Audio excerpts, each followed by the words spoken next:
Welcome back. In this video, we're going to learn about ProgressBars. A progress bar is a UI component used to indicate the progress of an ongoing operation or to visually represent the completion of a task. It's commonly used to show users that some work is being done in the background, and it comes in different styles, such as determinate and indeterminate.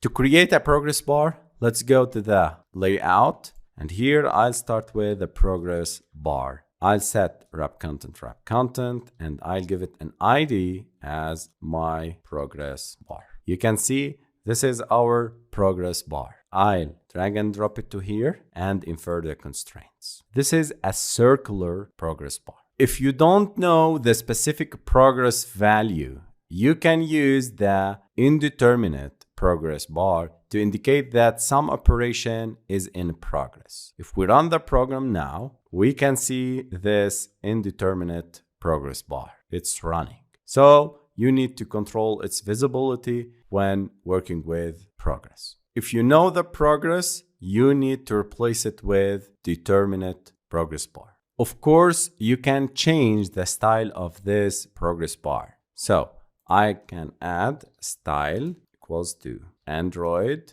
attribute, and I'll select progress bar style horizontal.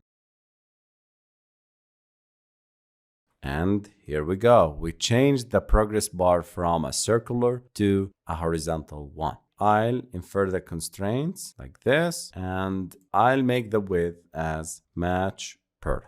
You can see it. Also, you can put 0dp to match the constraints. You can see that this progress bar is matching the constraints. Now let's move to the main activity and initialize this progress bar. I'll create a new function called display progress bar, and inside this function I'll initialize this progress bar val progress bar. It's of type progress bar equals to find view by id r.id.myProgressBar. You can set the progress value for a determinate progress bar. For example, if you are downloading a file, you might update the progress as the downloaded progress. For example, val progress value equals to 60. Progress bar dot progress equals to progress value. Let me run. I need to call this method in the onCreate method. Run again. And here we go. We are setting 60% completed for the value, for the progress value of this progress bar. So this is representing 60 over 100 as a progress for this progress bar. So this is how we create progress bars in Android and how to control the progress of these progress bars.